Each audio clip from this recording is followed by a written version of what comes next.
saya akan mensosialisasikan tentang pemeriksaan klinik tentang gula darah. Pemeriksaan klinik darah untuk mengetahui screening dan diagnosis penyakit, sehingga membantu untuk menentukan terapi, memantau terapi, dan membantu menentukan faktor resiko. Pengertian glukosa sendiri: glukosa darah adalah gula yang terdapat dalam darah yang terbentuk dari karbohidrat dalam makanan dan disimpan sebagai glikogen di hati dan otot rangka. Glukosa merupakan sumber energi utama bagi sel manusia. Glukosa dibentuk dari karbohidrat yang dikonsumsi melalui makanan dan disimpan sebagai glikogen dari hati dan otot.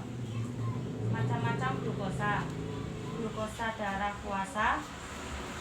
Sebelum pemeriksaan ini dilakukan, pasien harus puasa 10-14 jam.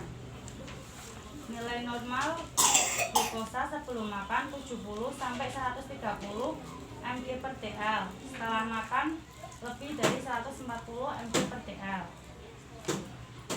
Gula glukosa darah sewaktu pemeriksaan dilakukan pada pasien tanpa perlu memperhatikan waktu terakhir pasien makan. Nilai normal kurang dari 6 tahun 100-200 mg per dl.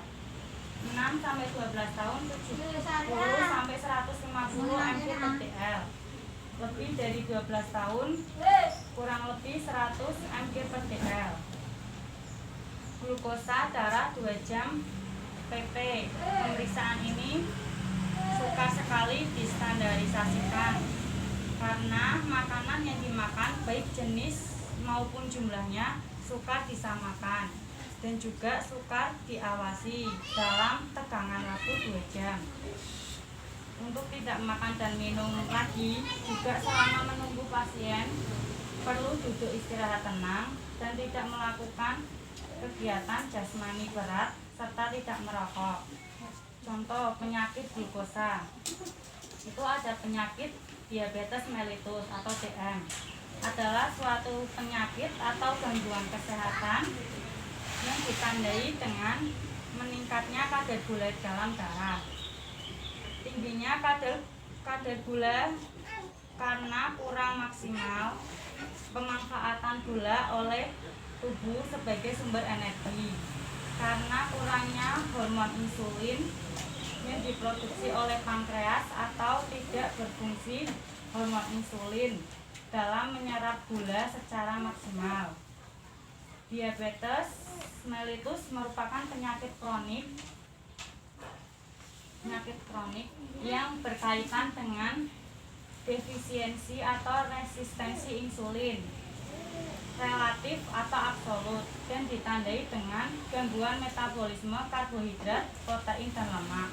Kondisi ini muncul dalam 2 bentuk, yaitu tipe 1 ditandai dengan insufisiensi insulin absolut dan tipe 2 ditandai dengan resistensi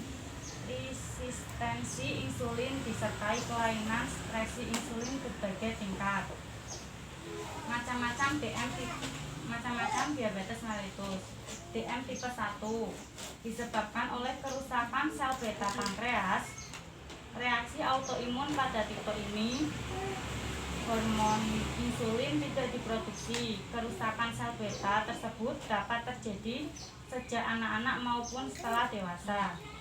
Penderita harus suntik insulin setiap hari selama hidupnya, sehingga dikenal dengan istilah insulin dependent diabetes.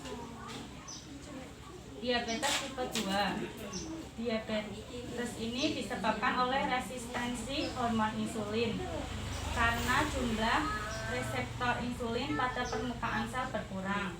Meskipun jumlah insulin tidak berkurang, hal ini menyebabkan glukosa tidak dapat masuk ke dalam sel insulin walaupun telah tersedia. Kondisi ini disebabkan oleh obesitas, terutama tipe sentral, diet tinggi lemak dan rendah karbohidrat, kurangi olahraga serta faktor keturunan. Sekian dari saya. Wassalamualaikum warahmatullahi wabarakatuh.